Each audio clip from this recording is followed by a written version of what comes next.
গত 1 বছর ধরে নানান রকম প্ল্যানিং হচ্ছে চিত্তরঞ্জন যাওয়ার, কিন্তু সেটা কিছুতেই হয়ে উঠছিল না। ফাইনালি আমি আর শুভ বেরিয়ে পড়লাম চিত্তরঞ্জনের উদ্দেশ্যে।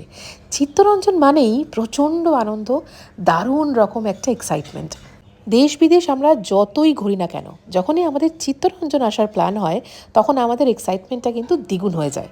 যারা এখনো পর্যন্ত জানো না তাদেরকে একটু বলে দিই, চিত্তরঞ্জন শুভর মামা বাড়ি। এই মুহূর্তে দাদু দিদা বা মামারা কেউই আর চিত্তরঞ্জনে থাকে না, তবে এখন সেখানে থাকে আমাদের আদরের মিতলি। মনের অবস্থা আমাদের কারোরই এই মুহূর্তে খুব একটা ভালো নেই, তবে তারই মধ্যে মনটাকে একটু শান্ত করার জন্য আর বেশ খানিকটা ভালো সময় কাটানোর জন্য আমরা চলে এলাম চিত্তরঞ্জনে।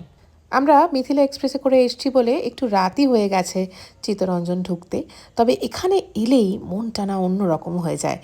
অনেকটা রাস্তা অতিক্রম করে ফাইনালি চলে এলাম আমরা মিতলির কোয়ার্টারে। আমার ননদিনী সিএলডব্লিউতে চাকরিরত, তাই এখানেই তার কোয়ার্টার, এখানেই ও থাকে। আর আমরা ছুটি ছাটা পেলে চলে আসি এই কোয়ার্টারে। আমাদের এখন এটা একটা দারুণ ঘোরার জায়গা।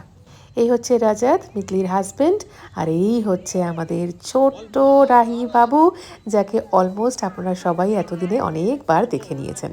আমি আনন্দে এতটাই আত্মহারা হয়ে গেছিলাম যে ভ্লগের কন্টেন্ট হিসেবে কিছুই সেরকম শ্যুট করতে পারিনি। না পেরেছি ডিনারের সময় ঠিকঠাক করে শ্যুট করতে, না যখন সবাইকে গিফট দিচ্ছিলাম সেই সময় শ্যুট করতে। তবে শুধুমাত্র রাহির গিফটটা দেওয়ার সময় শুধুমাত্র ওর এক্সপ্রেশনটা যাতে ক্যাপচার করে রাখতে পারি লাইফ টাইম, তাই একটুখানি এই ফুটেজটা নিয়েছি। একটা ছোট্ট উপহারে দেখুন আমাদের ছোট্ট সোনা কতটা খুশি হয়েছে।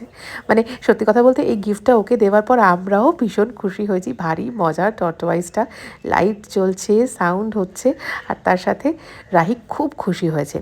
দিদি চায়ের ব্যবস্থা করে রেখেছিল, চা আসার সাথে সাথেই চলে এলো গরম গরম ফ্রেশলি ভাজা ঠেকুয়া। এই ড্রেসটা দিদির জন্য কলকাতা থেকে নিয়ে এসেছি। ও তক্ষুনি পরে আমাদের দেখিয়েও দিল কতটা সুন্দর লাগছে ওকে। প্রচুর গল্প করেছি, হই হট্টগোল করেছি, তারপর অনেক রাতে আমরা ডিনার করতে বসেছি।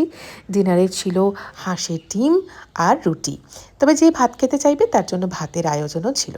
খাওয়া দাওয়া এতটাই বেশি হয়ে গেছিলো যে আমরা সবাই মিলে এখানে ওপেন জিমে চলে গেছিলাম। দিদির বাড়ির পাশেই একটা ওপেন জিম হয়েছে, আর সেখানে আমরা সবাই মিলে মাঝ রাতে অলমোস্ট যা পেরেছি তাই করেছি। চলো আজকের মতো ব্লগটা এখানেই শেষ করছি। খুব শিগগিরই আবার নেক্সট ব্লগে তোমাদের সাথে দেখা হবে।